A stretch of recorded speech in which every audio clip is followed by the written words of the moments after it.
біздің ұрпақ білімді болу үшін мұғалім бай болу керек. Ол сабақ өтеді, қаншама негатив естиді, үйіне келеді, бітті, оның энергиясы бітіп келеді. Мұғалім бәріне лайықты.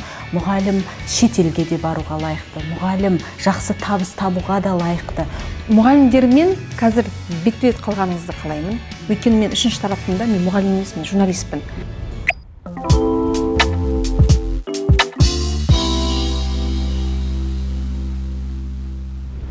Армысыздар, журналист кәсіпкер Жазира Байдалымын. Эфирге әртүрлі кейіпкер шақыра отырып, білім туралы, бизнес туралы, байлық туралы, бақыт туралы әңгіме өрбітем. Эфирдің алғашқы қонағы миллионер мұғалім Мадина Марат. Мадина ханым, бүгін сіз екеуміз білім және бизнес туралы сұхбаттасайық. Алғашқы сұрағым, енді мұғалімдердің саны көпті Қазақстанда. Сосын мұғалім тақырыбына байланысы жоқ адам жоқ. Бәрімізде бала бар, бәріміз мұғалімнің алдынан өттік. Ендеше сол аудиториясы көп, ықпалды мұғалімдердің портретін жасайықшы сізбен бірге.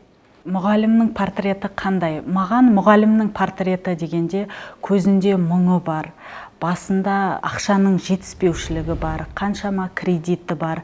Ол мұғалім деген дәрежеге лайықты болса да, мұғалімді мен барлық жерден көрдім, мұң бар көзінде. Ол мұң қайдан пайда болады? Ол мұң бір жалақы жетіспегендіктен, өзінің отбасын қамтамасыз ете алмағандықтан, бір жалақы ештеңкеге жетпейді. Жарты жалақыны біз сол мектепке тастап кететіміз. Себебі мектепте жаңағы киім алып келеді сатуға, соны қарызға аласың, асханадан тамақ ішесің, себебі таңнан кешке дейін мектепте жүресің. Бітпейтін қағаз толтырасың, түске дейін сабағыңды өтесің, түстен кейін дәптерің бар, тексеретін, толтыратын қағазың бар, тапсыратын отчетың бар. Ал үйге келгенде мұғалім энергиясы біткен, солпиып үйіне жетеді. Сонда бір айда алатын жалақысы қазірдің өзінде, көбейткеннің өзінде де сол 150 мың, 200 мыңның шамасы шығар. Бірақ одан расходы өте көп. Шығыны көп. Шығыны көп, былайша айтқан кезде. Сондықтан мұғалімнің көз жанары жарқырап тұрмайды, мұғалімнің көзінде әрқашан мұң тұрады. Ендеше сұрақ, неге сіз қазір алдымда жарқырап отырған Мадина Марат, неге мұңлы мамандықты таңдадыңыз о баста? Не үшін педагогикаға келдіңіз? Мен педагогикаға келген себебім, жалпы менің анам мұғалім. Мектепте қанша жыл мұғалім болған, міне сен осындай мұғалім боласың деп сол мұғалімдік мамандыққа түсірді, бірақ мен өзім балаларға сабақ берген жақсы көретін. Өзім сондай жаңағы мамандықты сүйіп оқыдым. Мектепке бардым, мектепке жұмысқа кірдім, бірақ барлығы мен күткендей сондай нәтиже болмады, өкінішке орай. Бірінші жалақым 48 мың теңге болатын, ол 48 мың теңге ештеңкеге жетпейтін. Қаншама бала бар, баланы оқытасың, оның ата-анасы бар, одан кейін жаңағы бастықтар бар, олардың сөйлейтін сөздері бар, сенің тапсыратын отчетың бар. Былайша айтқан кезде мен елестеткендей мамандық маған мынандай бір жаман жағынан көріне бастады уже. Енді мен декреттік демалысқа шыққанда қайта мектепке оралғым келген жоқ. Мүлдем оралғым келген жоқ, себебі қатты көңілім қалды. Ол жаңағы бастықтардың үстіңнен төбелеп тұруы бар. Отчетты уақытында тапсырмай қалсаң, WhatsApp-тан неше түрлі SMS жіберетіндер бар. Сендер деген неге тапсырмай жатсыңдар? Осы бастауыштың мұғалімдері өмірі елдің соңында жүреді деген. Мұны жалпы демпинг деп атайды, қысым көрсету, білесіз ғой. Иә, сондай сөздер, неше түрлі сөздер еститінбіз. Және де жаңағы мектепте даму жоқ. Бір сатыдан екінші сатыға көтерілу деген жоқ. Сен бір орында ғана тұрасың. Таңертең барасың жұмысыңа, қайтадан қайтасың. Таңертең барасың, қайтадан қайтасың. Ешқандай даму жоқ. Бір жерге бару, шығу, мысалға журналдың бетіне шығу, бір мақалаңды шығару деген ол жастарға мүмкін емес болатын. Себебі жастарға айтатын, сендер әлі қайда біздің дәрежемізге жетіп алыңдар деп үлкен мұғалімдер. Қысқасы сонда мектепте мұғалімдер ішінара белгілі бір топтарға бөлінеді. Біріншісі стажы бар, тәжірибелі үлкен мұғалімдер, және сіз сияқты педагогиканы армандап енді ғана мұғалімдікке бет бұрған жас мамандар. Осында екі не болды, тип болды. Қалай бірімен араласты? Қарым-қатынас қалай өрбіді? Бір ашып айтыңызшы. WhatsApp-тағы жазылған SMS хаттар дедіңіз. Нақты қалай және не үшін қысым көрсетті? Мен былай айта аламын, бұл жерде жаңағы бізде мектепте мен істеп жүргенде әлі есімде бір жүрегімде қалып қалған нәрсе болған. Ұлттар жарысы болды, ашық сабақ өттік. Міне ашық сабақ барлығымыз бастауыш сынып бойынша өттік, одан кейін ұлттар жарысы болды. Бірақ ұлттар жарысында бізге менің сыныбыма кәріс ұлты түсті. Басқа сыныптарға енді орыс, қазақ ұлттары берілді. Жарысатын болдық, олардың жаңағы ұлттың көрсететін киімін, биін, тамағын, бәрін, салт дәстүрінің барлығын көрсететін болдық. Сол кезде жаңағы мен өзім творческий адаммын, шығармашыл, жақсы көрем. Сыныбымды 100% дайындаймын, жанымды беріп тұрып, өйткені олардың бірінші орын алғаны маған кәдімгідей мәртебе болатын. Ол жерде ата-аналар да келіп қатысып отырды. Ол жерде басқа мұғалімдер де келіп қатысып отырды. Ашық сабақ қой? Жоқ, кәдімгідей мереке болды. Мереке болды. Акт залында мереке болды. Сол кезде біздің ұтайын деп тұрған орнымызды орыс халқына бере салды. Орыс халқы ұтып алды. Оның себебі жаңағы директор біздің сөз сөйлеп грамотаны беретін кезде шығып айтты, осы кәріс ұлтына бергім келіп еді менің негізі, ондай киімді табу мүмкін емес деп. Себебі біз қазір елдің бәрі кие салатын андай жай көйлекті жасаған жоқпыз. Кәдімгі ханы мен ханзадасы киетін андай дәу көйлек, мына жерде эмблемасы бәрін тіктірдік. Қолмен тіктіріп, онған атана қаншама ат салысып, міне қаншама еңбек оның барлығы. Бірінші орынды бізге беретін шығар деп ата-аналардың үміті мысалға сол жерде қатысып отырған. Бірақ сол мұғалімнің екеуміз де бірінші орынға келдік. Екеуміз де маған бірінші орынды берді, ана кісіге гран-приді берді. Себебі неге? Ол кісі жаңағы дәрежесі үлкен. Санаты жоғары мұғалім. Сол мектепте қанша жылдан бері істеген, себебі жаңағы маған орынды беріп қалса, ана жерде дәрежесі төмендеп қалады. Себебі менің жұмысқа кіргеніме бір 2-ақ жыл ғой. 2 жыл олар үшін дым емес, былайша айтқан кезде. Өте қатты сондай бір қиналдым, жылағым келіп, ана жерде көз жасым шыққым кеп, прям ата-аналарын да шығып сөйлеп, негізі бізге беру керек еді осы орынды деп бір иланба деді бәрібір. Шешімді өзгертпеді ғой? Шешімді өзгерткен жоқ, қаншама еңбекті жаңағы жас дәрежелі мен жоғарғы дәрежелі мұғалімді алды да ортасын бөліп тастады. Жастарға мүмкіндік берген жоқ. Ол жерде не болыпты? Жастар егер орын алса, жастарға мүмкіндік беру керек еді. Жастардың идеясы көп өйткені, жастардың беретіні көп. Неге мектепте сөйтеді? Неге жаңағы стаж бойынша бөлінеді? Ондай неге жастарға бір ашық ойын білдіруге, жеңімпаз болуға, рухты болуға неге мүмкіндік бермейді? Енді одан бері қаншама жыл өтті ғой? Қаншама жыл өтті. Жағдай меніңше әлі өзгерген жоқ. Мен өзім. Мен анам жалпы журналистика мамандығын бітіргенмен 90 жылдар білесіз ғой, қиын заман. Журналистикадан мұғалімдікке ауысты, сөйтіп уақытша белгілі бір жылдар бойы мұғалім болуға мәжбүр болды. Енді мәжбүр деген бұл жерде етістікті қолданып отырмын, бірақ шын мәнінде ол да балаға білім беруді қатты жақсы көрді. Бірақ мен тура сол нәрсені жаңа сіздің мұғалім портретін анамнан көрдім, өйткені ол да шаршап келетін.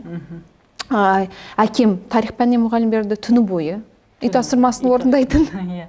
Менің тапсырмамды, мен бір күнделігімді алып келсем, мен де кілең-беске оқитын қызбыз ғой.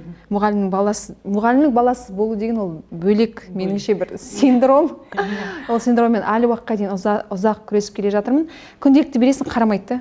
Сенің беттеріңе эмоция жоқ. Сондықтан сіздің жаңа бүкіл айтып жатқаныңызды мен жақсы сезініп тұрмын. Бірақ мен түсінбеймін да, бұл 2000 жылдарда әңгіме, менің анам басында оқиға. Біз қазір 2021 жылда міне осы түсірілімді жасап отырмыз. Арада 21 жыл өтті. Сіз мұғалімдіктен кеткеннен кейін бір 5-6 жыл оқыған шығар. Неге 5 жыл болды? Неге бұл көзқарас, бұл бір қатаң қағида неге өзгеріске ұшырамай жатыр? Бір анализ жасап көрейікші.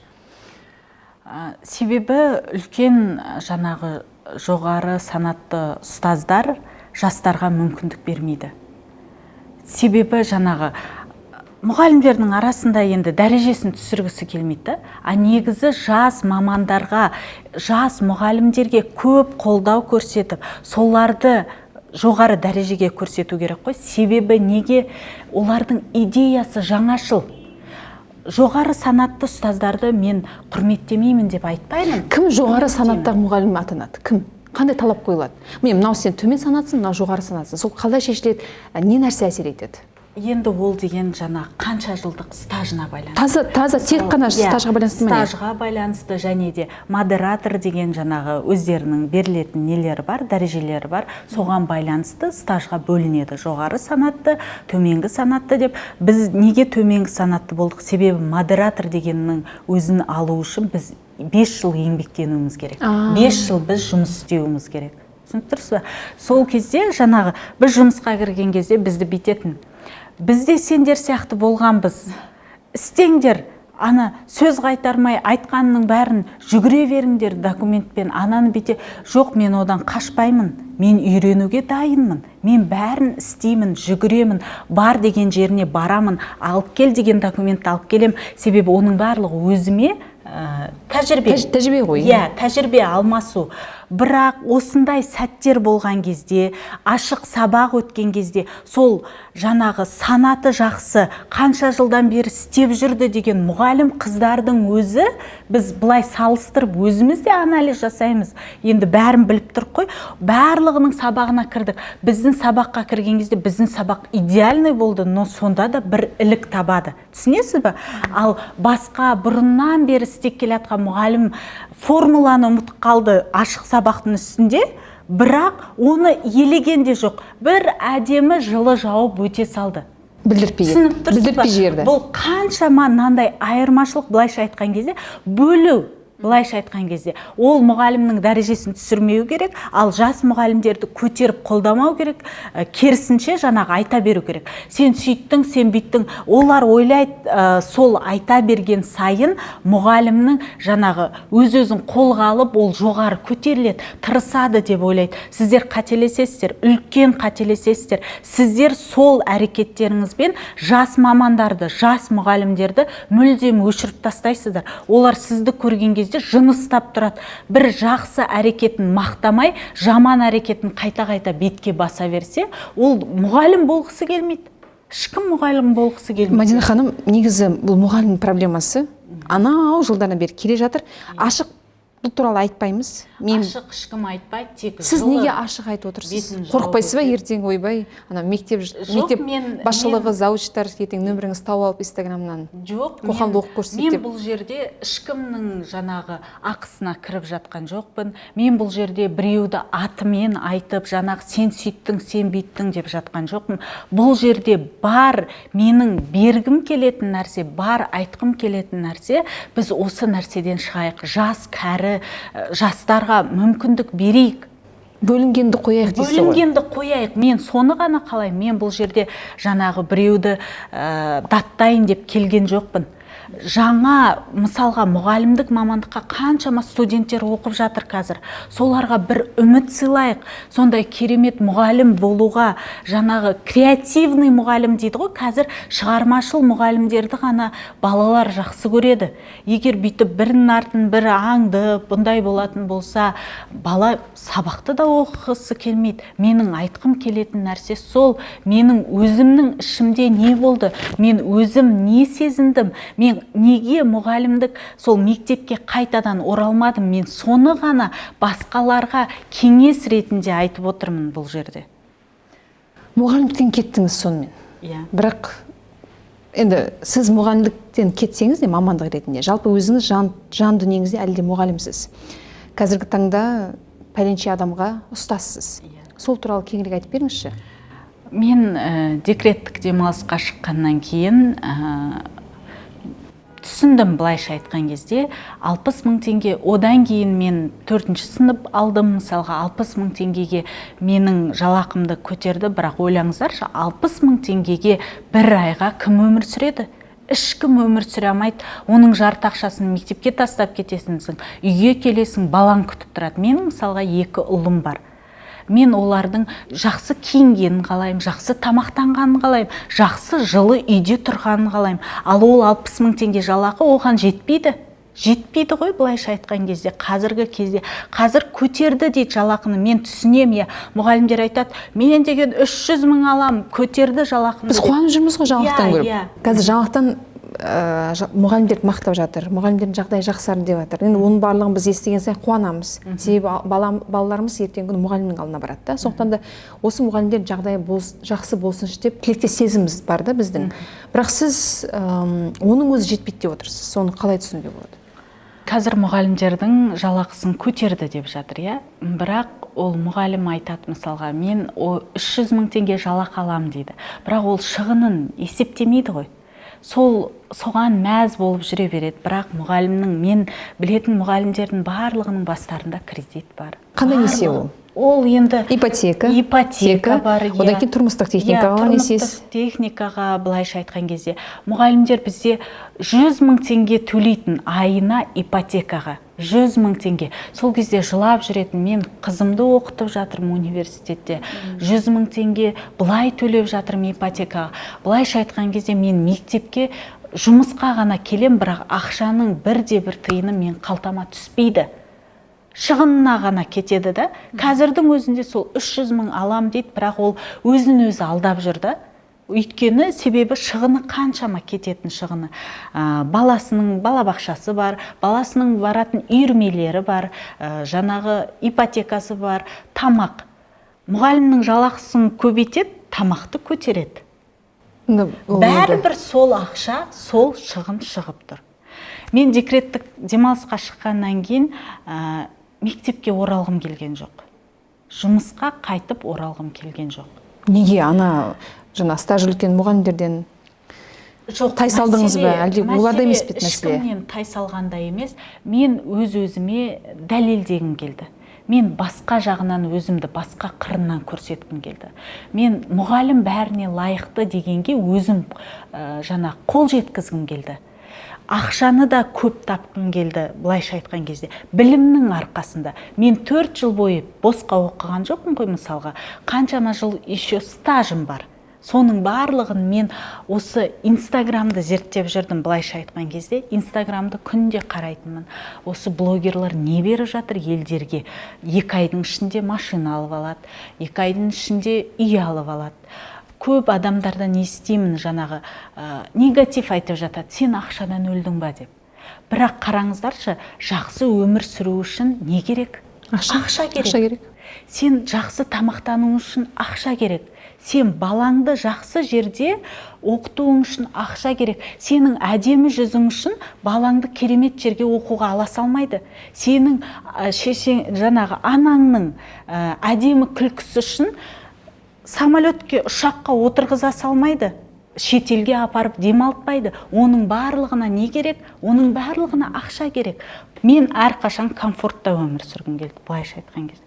Соған мен талпындым, сол мақсатта осы Инстаграмды жүргізіп бастадым. Демек, Инстаграмды қолға алудағы негізгі мақсат, миссия, дөрекі айтсам, кешірім сұраймын, бейшара мұғалім деген түсініктен арылып, бай мұғалім, бар мұғалімге айналғыңыз келді, сондықтан да Инстаграмға келдіңіз. Иә, мен мектепте істеп жүргенде шаршап жүретінмін. Бір жерге демалуға бара қалайын десең, айлықты күтуің керек.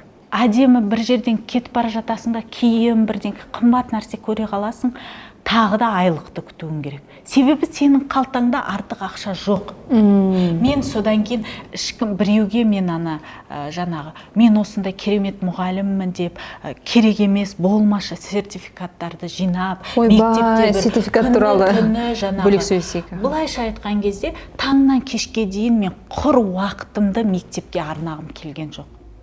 Сол сертификат туралы мен сертификат дегенді естіп қалдым, бірден андай делебем қосып кетті де. Мұғалімдер сертификат сүйгіш дейді. Иә. Бір нәрсе, бір конкурс ұйымдастырасың, бір курс, марафон. Ішінде бәрібір да қандай білім беріп жатсың, бәрібір. Бірақ егер сертификат болса, мұғалім деген аңқау халық барады да, соны 5 мың теңге сатып алады, болды, сертификат үшін дейді. Ол сертификаттарды мұғалімдер не істейді? Бір жерге жинап жүр ме? Неткен батпан керек? Жалпы сертификатқа деген махаббат қайдан пайда болды? Мен соны айтам да, ол сертификаттың бәрін не үшін жинап жатыр деймін да. Оны ертең жаңағы зейнетақыға шыққан кезде сол сертификаттардың бетіне қарап отыра ма? Оны аласың, қойып қоясың, үйіңде тұрады, болды. Жоқ, ал мектепте бір неде арнайы бір не бар шығар сіздерде бір, білмеймін, шкала бойынша есептейді, сертификат алсаң саған 2 балл қосылады деген сияқты. Сондай нәрсе бар, енді сертификат алса. Бірақ ол қатты айлыққа әсер етпейді, қатты айлыққа әсер етпейді. Жаңағы егер сіздің стажыңыз жоғарылса, егер сіз жаңағы санат алсаңыз, онда сіздің жалақыңызға қосылады. Ал анандай сертификаттың енді қазірде мұғалімдердің өзі айтады ғой, сертификат беріле ма дейді. Оны не істейсіз деймін, сертификатты. Оны үйге апарасыз да қойып қоясыз. Мен айтам, сертификаттың бәрі мына жерде жату керек қой деп. Білім болса болды сізде басыңызда. Сіз былай ойламайсыз ба? Сертификат деген бір иллюзия сияқты да. Ненің иллюзиясы? Атақ абыройдың. Біздің мұғалімдерге қоғамның назары, қоғамның сүйіспеншілігі, құрметі жетіспейтін сияқты. Менің енді үшінші тарап ретінде көзқарасым. Мен ана сертификатты алсам, сол кезде өзімді бір күшті сезім қыламын мұғалім ретінде. Дәрежесі көтеріледі. Оған дейін сен былай өзіңді бейшара сезінесің, сертификат алған кезде сол кезде бір дофамин, өзіңді бір күшті сезім, біз аламыз ба бір көйлек. Сол көйлектің буымен енді 1 күн, 2 күн, 3 күн әйел өзін күшті сезінеді, бір әлемнің падишасы сияқты. Содан кейін ол көңіл күй басталып қалады. Сол көңіл күй үшін сертификат алатын сияқты. Көңіл күй үшін алады, өздерін басып қою үшін жаңағы мектепте босқа жүрген жоқпын, міне сертификат алып жатырмын, марапатты алып жатырмын деп ше. Маған неге грамота берілмеді деп, грамота үшін де мұғалімдер, мадақтама үшін де сондай әңгімелер болатын ше. Бірақ сондайға бір қызығып мен талпынбаппын. Ол былайша айтқан кезде, ол сол өзінің әріптестерінің арасында ғана, өзінің мектебінде ғана дәрежесін көрсетеді, ал сыртқа шықса ол ешкім емес. Қазір енді негізі Аймағамбетов, енді білім министрі, мұғалімдерге арнап неше түрлі жоба, конкурс ұйымдастыратындар барлығын нетіп тастады ғой, шектеп тастады. Қазір екінің бірі арнайы рұқсатың болмаса, арнайы патентің болмаса, мұғалімдерге арналған осындай конкурстар өткізе алмайсың. Енді осы биыл осы 2021-де ғана енгізілді. Оған дейін енді қаншама адам мұғалімдердің осы бір эмоциясын пайдаланды, негізі бір марафон жасап, курс жасап, миллиондап ақша тауып алды. Енді қазір біз оны ашық айтамыз, ол да бір бизнестің түрі болды да. Мынандай бір сұрақ туындайды, мұғалім, енді мынау стажы бар мұғалімдер қасқыр сияқты. Бірақ қасқырлығымен қоса олар аңқау халық. Өйткені осылай көп нәрсеге сенгіш келеді. Солардың аңқау болғанына осы бір махаббатпен, сүйіспеншіліктің, не болмаса құрметтің жетіспегендігі әсер етіп жатыр ма? Қалай ойлайсыз? Мысалы, сізде қазір сондай аңқаулық бар ма бойыңызда? Сіз қазір кез келген нәрсеге сене саласыз ба? Сертификаттың артынан жүгірмейсіз. Сіз о баста да жүгірмедіңіз. Бірақ неге мұғалім аңқау халық? Енді сенгіш халық мұғалім. Сенгіш халық, иә. Аңқаулықтан қарағанда сенгіш халық дейді. Жаңағы біреуден мақтауды күтіп тұрады, біреу жақсы нәрсе айтса екен деп күтіп тұрады. Жаңағы оларға сертификат, жаңағындай нәрсе алу бір дәреже, бір төбе болып саналады да. Ал мен қазір былайша айтқан кезде ол сертификатты да жинамаймын. Ол маған керек емес. Ол былайша айтқан кезде бос нәрсе екен. Қағаз, құр қағаз. Құр қағаз. Бұрыннан бері таңнан кешке дейін мен не істеп жүргем деймін да, бір жалақы үшін, бір 60 мың теңге үшін мен не істеп жүргем деймін. Менің өмірімнің бәрі көз алдында өтіп жатқан ғой, оны артқа қайтарамаймын мен. Сол кезде әрекет ету керек еді, әттең деп ойлаймын, бірақ осы кезде мен қолға алып өз-өзімді тура жолды маған Алла тағаланың көрсеткеніне мен шүкір етемін.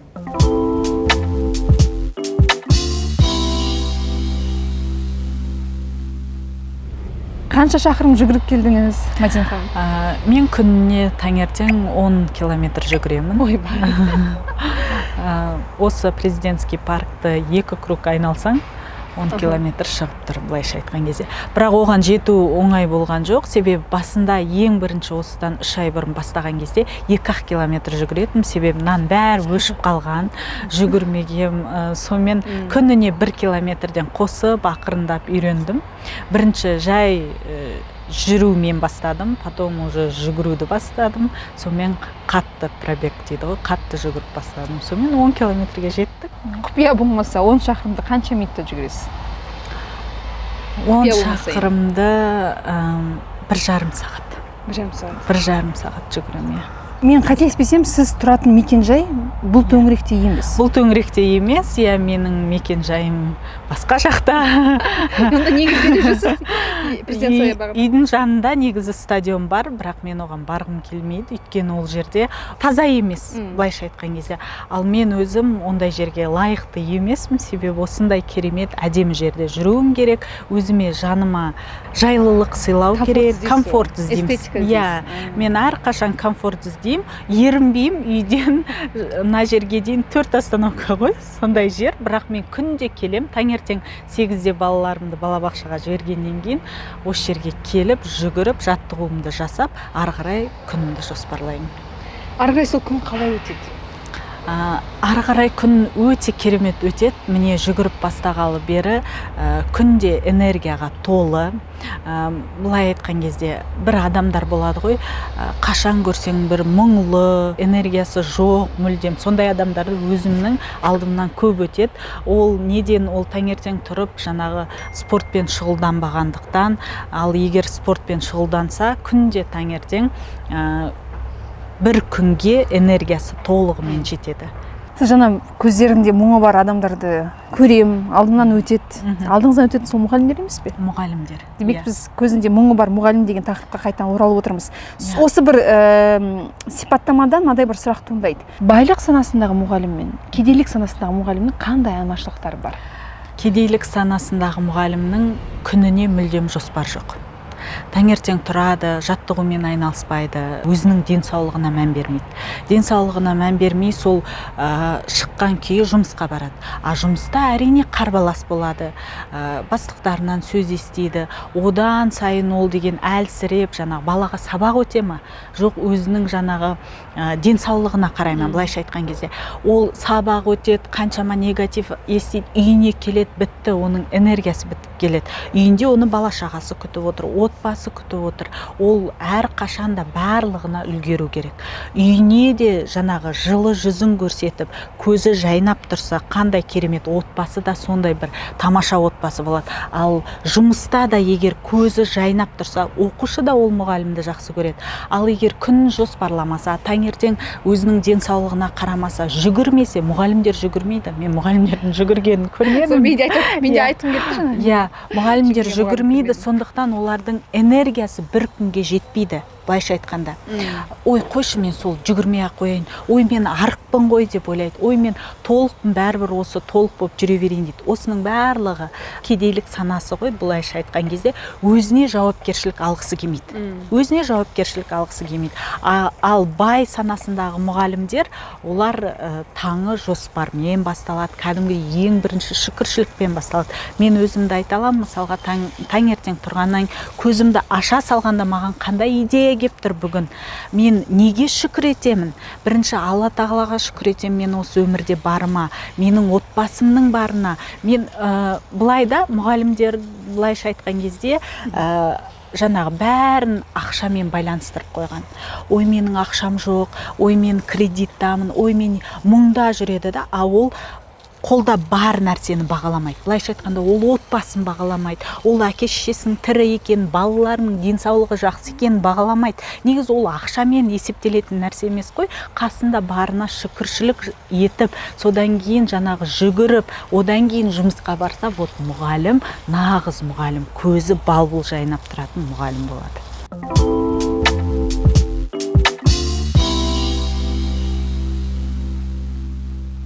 Мадина ханым, көп-көп рахмет. Таңертең ерте тұрып жүгіруге бәрімізге мотивация бердіңіз. Сіз екеуміз үлкен бір ауқымды тақырыпты қозғап кеттік. Ол енді бүгін осы YouTube арнаның бір эфиріне сыймайды. Бірақ қысқа қайырайық. Мұғалім неге бай болу керек? Біздің өзіміз де мұғалімнің қолынан өткенбіз. Сондықтан мұғалімнің көзі сабаққа келген кезде бал-бұл жанып тұру керек. Біздің ұрпақ білімді болу үшін мұғалім бай болу керек. Мұғалім бәріне лайықты, мұғалім шетелге де баруға лайықты, мұғалім жақсы табыс табуға да лайықты. Мұғалім себебі дәрежесі үлкен оның, ол білімді. Егер көзі мұңға толы болып тұрса, одан бала білім алмайды. мұғалімнің жаңағы жағдайының бәрін бала мұғалімнің жаңағы көзінен қарап-ақ біледі. Ал егер мұғалімге ақша да жетіп тұрса, ол керемет жаңағы шетелде де қыдырып жүрсе, өзінің демалысын жақсы өткізсе, оның беретіні мол. Мұғалімнің көзі бал-бұл жайнап тұрар еді. Үйдегі отбасыдағы да жағдай не үшін болады? Ақша үшін. Ақшаның жетіспеушілігі үшін болады. Мысалға, былайша айтқан кезде мұғалім, тарих пән мұғалімі өзі өмірі шетелге барып көрмесе, ол қалай басқа қалаларды таныстырады? Егер мұғалім өзі Астанаға барып көрмесе, мына тұрған жерде ақшасы болмай, ол қалай балаға Астана туралы айтады? Мысалға да? Жақсы мысал келтірдіңіз. Сондықтан мұғалімдер бай болу керек. Байлыққа мұғалімдер лайықты. Олардың білімі бар, сол тек білімді мектепте ғана емес, қосымша табыс көзіне айналдырсын өзінің білімін. Қысқасы, мұғалімдердің қазіргі проблемасы білім бар мида, Білім бар мида. сенімділік жоқ, бір жағынан жағдай жасалмаған мектептегі. Сөйтіп олар білімін ақшаға айналдыра алмай отыр. Бірақ карантин өмірімізге енгелі инфобизнес дамып жатыр. Бәрі екінің бірі білімін ақшаға айналдырып жатыр. Ендеше неге біздің білімді мұғалімдеріміз табыс таба алмай жүр? Себебі қорқыныш бар. Жаңағы әлеуметтік желіні дұрыс қабылдай алмайды.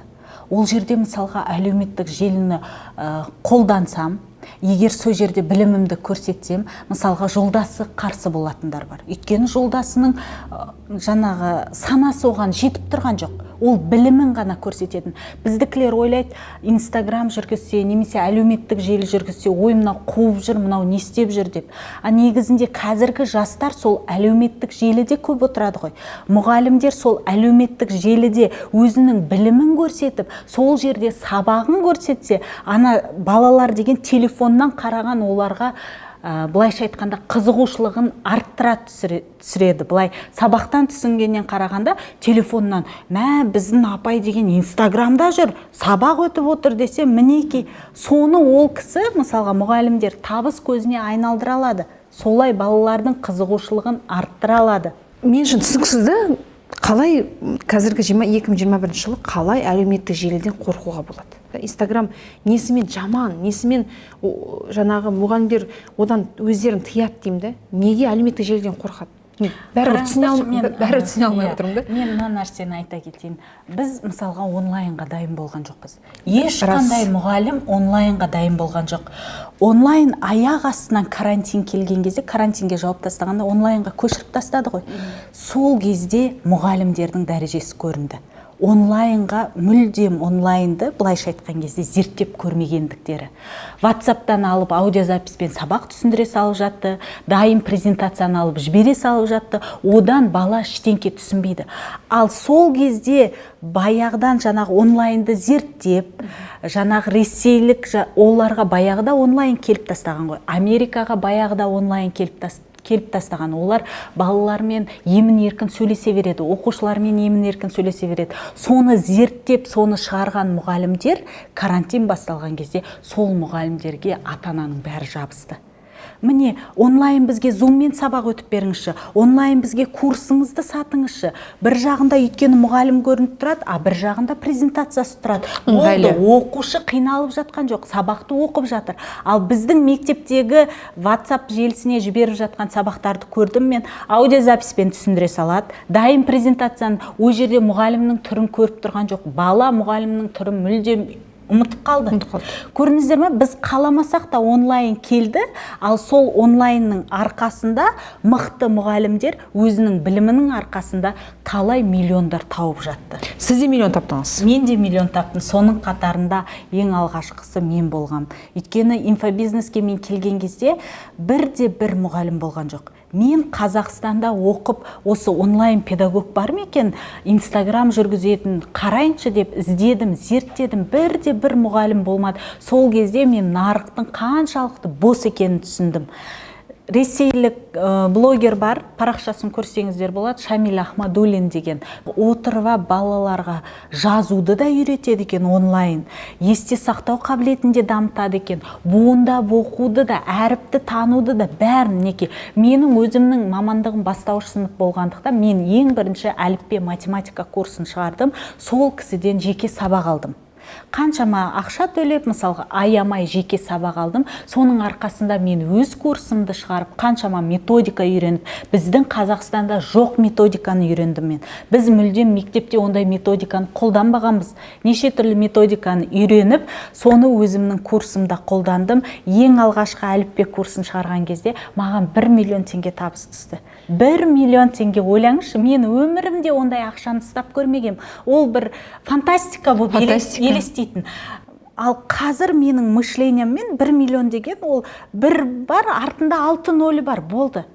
Қазір бұл сіздің тұрақты айлық табысыңыз ғой, миллион теңге. Ешқандай ол қиындығы жоқ екен. Бұрында бізге 60 мың теңге жалақымен жүрген кезде 1 миллион деген ойбай, оны табу деген өте қиын.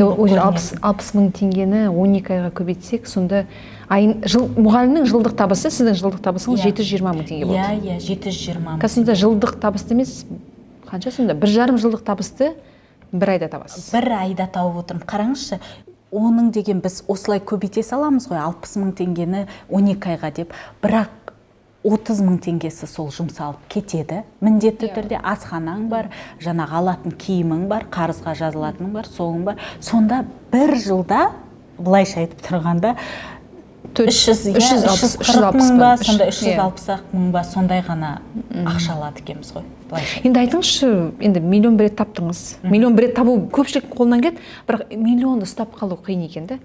Қалай ұстап қалдыңыз? Қалай мұндай табыс тауып жүрсіз?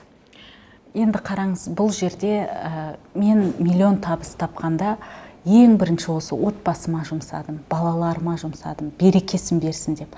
Ал қалған жарты 50%-ын мен қайтадан өзіме инвестиция ретінде құйдым. Не істедіңіз? Мен жаңағы Жұлдыз Ақболат деген кісілер бар ғой қазір, осы инфобизнесте сатуды үйрететін мамандар. Білім алдыңыз. Білім алдым мен. Фотосессия жасадыңыз. Фотосессия жасадым. Өзімнің жаңағы жеке брендімді упаковка жасадым. Өзімнің курсымды, жеке курсымды. Қараңызшы, әліппе курсына маған 50% мұғалімдер келіпті. Мұғалімдер не үшін келген? Мұғалімдер методиканы үйрену үшін келген. Методиканы үйренгеннен оларға аз болды. Сіз қалай сонда курс жасап жатсыз? Көрдіңіз ба? Мұғалімдердің уже мышление, санасы өзгерді. Сізді көріп тұр ғой енді. Сізді қайталағысы келеді, жетістігіңізді қайталағысы келеді. Сөйтіп, жаңағы бізге де үйретіңізші. Осылай инста мұғалім курсы шықты. Бірінші рет, алғашқы рет мұғалімдерге курс аштым. Содан кейін ол курстан нәтиже көрсеткендер енді тоқтағысы келмейді. Ары қарай жеке сабақ өтіңізші бізге, жеке менторство. Сонымен жеке менторство кетті. Көрдіңіз ба?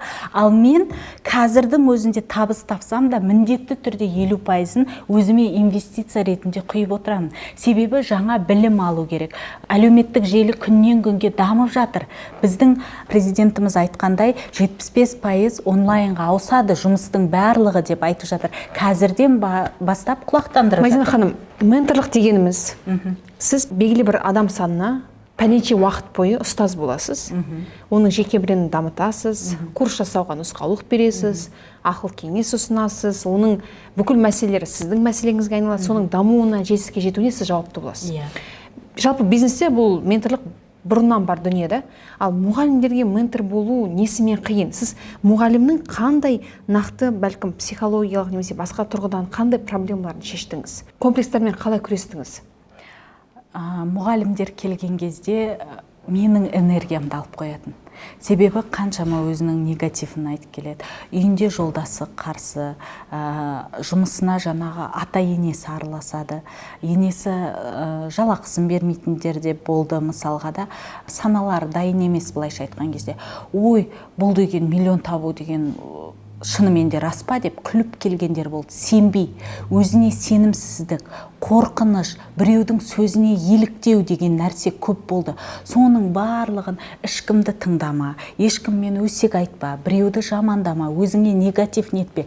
Өзіңнің жұмысыңды бердің, үйіңе қайттың, одан да білім ал, ізден. Телефоннан ізден. Міне, нақты мен нұсқаулықтар беріп оттым. Бүгін мынандай әдетіңнен арыласың, қорқынышыңды жоясың.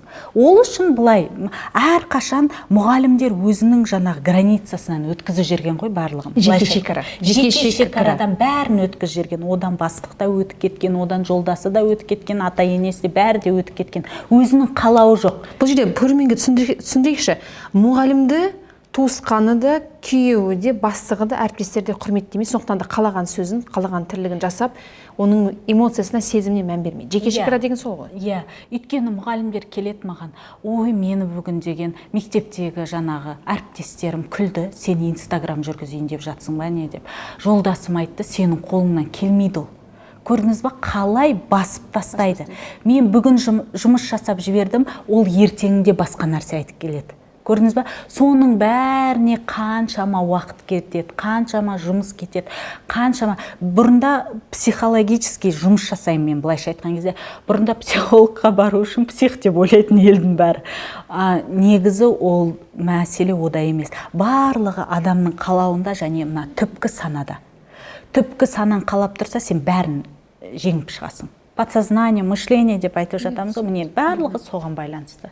Жеке жұмыста әр қайсымен соны четко қандай проблемасы болды, қалай шешімін бәрін айтып отырасың, сонымен нәтиже келеді. Ал сен егер омен жұмыс жасамай, мен оған бірден жаңағы курсын шығарып бере салып, бірден Инстаграмын жүргізіп бере алсам, оған табыс келмейді.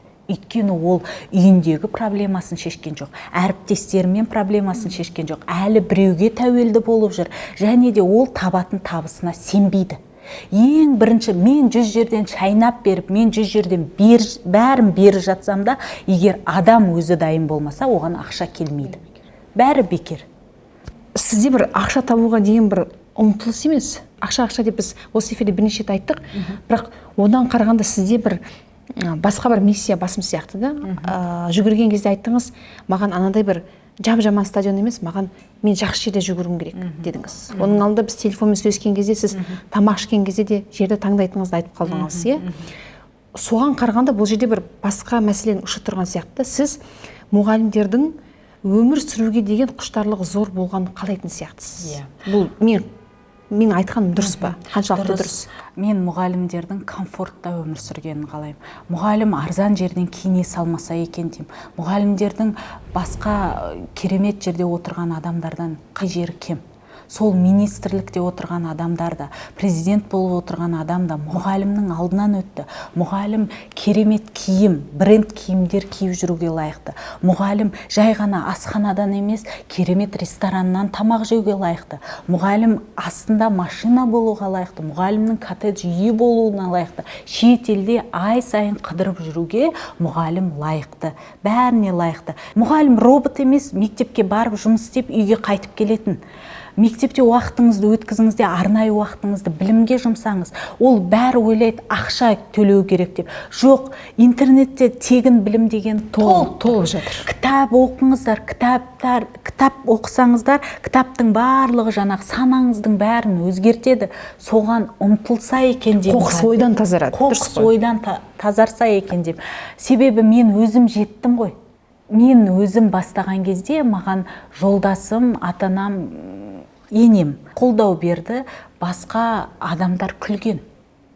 Көп адам күлген маған. Не деді сонда олар? Сенің қолыңнан келмейді, сен блогер болайын деп жүрсің ба, не бересің сен елге деп. Сол кездегі сөздер жаңағы осы не істеп алады екен деп аңдып отырады. Не лайк баспайды, не комментарий жазбайды. Ол маңызды ғой Инстаграмда охватты көтеру үшін. Бірақ сырттан бақылап отырады. Иә, сырттан бақылап отырады. Бірақ мен сонда да берілмедім. Вот сендер солай дегенде мен қазір көрсетем сендерге. Ал қазір мен осы дәрежеге жеткен кезде күнде хабарласады. Сен қалай жеттің? Сен қалай табыс тауып жатсың? Қарызға ақша бересің ба? Маған да жолын көрсетесің ба? Бересің ба қарызға ақша? Негізі қарызға ақша беру деген ол финансовый потогыңды жауып тастайды дейді ғой. Сондықтан мен енді бір қатты қиын ситуация болмаса, негізі бермеуге тырысамын. Иә, өйткені оның арасында қаншама сөз болады, ол уақытында қайтармайды деген сияқты әңгімелер көп. Мына сөзіңіз ұнатты, мұғалім адам емес пе? Мұғалім саяхаттау керек, жер көру керек, ел көру керек дедіңіз. Мен сізге бір жаңалықты айтайын, оны өзіңіз де білетін шығарсыз. TikTokта бір мұғалім ән айтады, би билейді, сөйтіп TikTokқа салады. Сосын оны директор көреді, жұмыстан шығарып жібереді. Енді арада директор екеуінің қандай қарым-қатынасы болды маған белгісіз. Бірақ біз тек қана дәлелдің тілімен сөйлейміз да. Биледі, TikTokта отырды, жұмыстан шықты. Бұл туралы не дейсіз? әлеуметтік желі дегенді біз неге бір жабайы көреміз? Әлеуметтік желі деген ол қазір жастардың отыратын, оқушы да отыр о жерде, оқушылардың бәрі отыр, 100% отыр. Ол би мұғалімі болса, неге билемеске? Жоқ, айтпақшы, би мұғалім. Би мұғалім дегенде музыкалық мектепке қатысы бар. Енді жетекші. Бидің де қатысы бар ғой, демек, неге билемеске? Ол мұғалім, мектепте мұғалім, бірақ қалған уақытында өз еркімен ол өмір сүру керек қой, өз қалауын жасау керек. Ол жарайды, мен түсінер едім, егер балаға жаман әрекет үйретіп жатса, жаман нәрсе тиктокта көрсетіп жатса, ол соның өзінің мамандығы бойынша көрсетіп тұрған нәрсеге неге жұмыстан шығарып жібереді? Жалпы ол мамандыққа да қатысы жоқ қой? Мысалы, химия пәнінің мұғаліміне билеуге болмай ма? Сол мұғалімді біз шектеп тастағанбыз. Мүлдем шектеп тастағанбыз. Ол робот сияқты мектепке бару керек, ол өз ойын айтпау керек, ол билемеу керек, ол күлмеу керек, ол ән айтпау керек. Бұлайша айтқан кезде тік ұстау керек қой барлық жерде. Бітті. Дұрыс сөйлеу керек, бітті. Артық сөз айтуға болмайды, билеуге болмайды. Біз сондай әрекетті қашан қоямыз? Неге біз жабайылықпен қараймыз? Инстаграм деген, тикток деген, ютуб дегенге мысалға. Ал шетелдерге қарасаң, оқушылармен бірге билеп жүреді. Партаның үстіне шығып ап, мұғалім сабақ түсіндіріп отыр. Ана жердегі қасындағы оқушылар күліп, емін еркін. Балаларда шектеу жоқ. Шектеу жоқ бала, демек керемет болып өседі. Шынымды айтайын мен өзім, мұғалімдер туралы true story дейміз ғой, өмірде болған оқиғаға негізделген киноларды көргенді қатты жақсы көремін. Бізде класс алдында, сынып алдында деген кино бар. Одан кейін еркіндіктің жазушылары, Freedom Writers деген америкалық кино бар. Жалпы онда кинолар көп та. Сол бүкіл сол киноларда бір нәрсені түсінемін да, бір мұғалім келеді да, 30 баланың өмірін өзгертіп тастайды да. Андай шаблондарды бұзады. Міне сол мұғалім арқасында ана балаларда рух оянады. Ана балалар өзгереді. Бізге сол қазір сол еркіндік жоқ сияқты да мұғалімде. Установкалар дейміз. Сол шаблонмен, белгілі бір бұйрықпен өмір сүреді. Мұғалімдерде әрқашан еркіндік болу керек. Мұғалімдерде қазір жаңартылған оқу білімі келді ғой мектепке мысалға. Мен соны өте қатты қолдаймын. Үлкен мұғалімдер оны қолдамаған негізі. Дәстүрлі оқу дұрыс еді деп. Ол жерде оқушы тақтаға шығады, журналмен шақырады, қайтадан отырады. Ал қазір жаңартылған оқуда оқушыларды топпен отырғыз қояды. Мұғалім 15 минут сөйлейді, қалған уақытта оқушы ғана сөйлейді. Емін еркіндік күліп, ойнап, мұғалім де емін еркін. Ол шынымен солай бола ма енді? Иә, бірақ біз өтіп жатыр қой солай. Бірақ бәрібірде бір шектеу бар.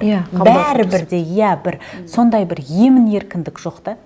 Тақылдақ қалған сол мұғалім, сол барьердің бәрін бұзу керек қой. Мадина ханым, біз сіз екеуміз бүгін отырып алып мұғалімдер туралы ашық шындықты, жылдар бойы жиналған дүниені ашық айттық. Бірақ әңгімемізде негатив көп болып кеткен сияқты да.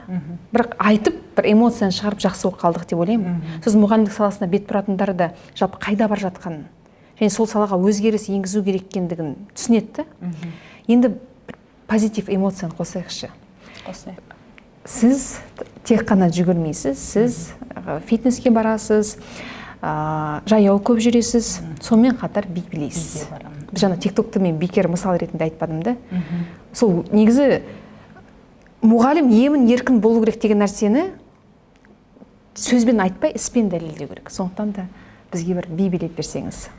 Билеп билейін. Жақсы.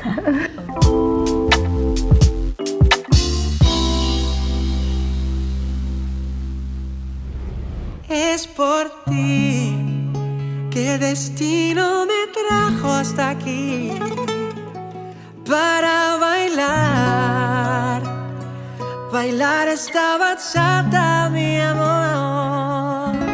Ven a mi lado, corazón, baila conmigo suavemente. Toda mi vida te busqué. Eres mi sueño de mujer, mi sueño de mujer. Bailar esta bachata es lo que me desata. Contigo a mi lado, lo único que quiero es bailar. Bailar esta bachata, bailar esta bachata.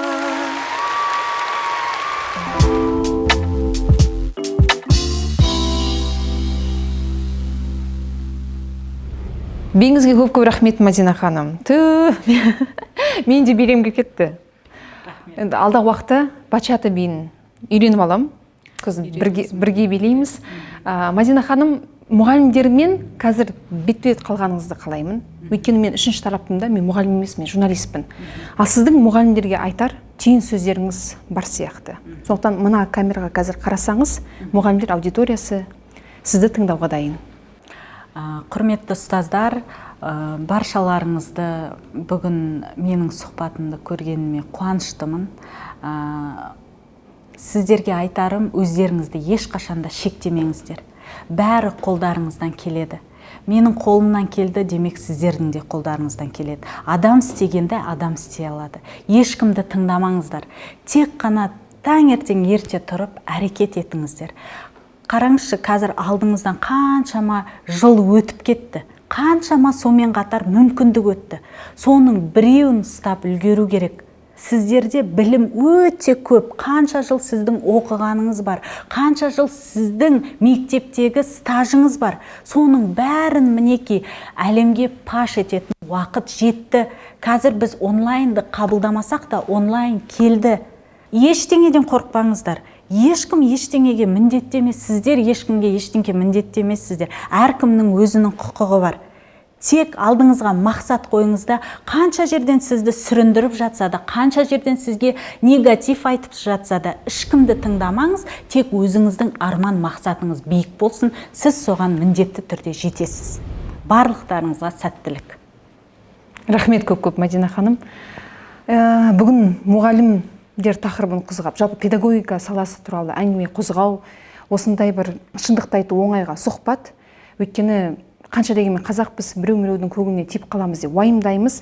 Бірақ осының барлығы мұғалімдер қауымын алға жетелеуге, өсуге, дамуға себепкер болса, осы әңгіменің барлығы біз қуанамыз. Сосын шынымен де бүгінгі күн мұғалімдердің дамитын, өсетін және бай болатын күні. Және сол мақсатқа жеткендерін шын қалаймыз. Мадина Маратқа осындай әдемі, жып-жылы сұхбат үшін алғыс білдірем. Келесі эфирлерде көріскенше.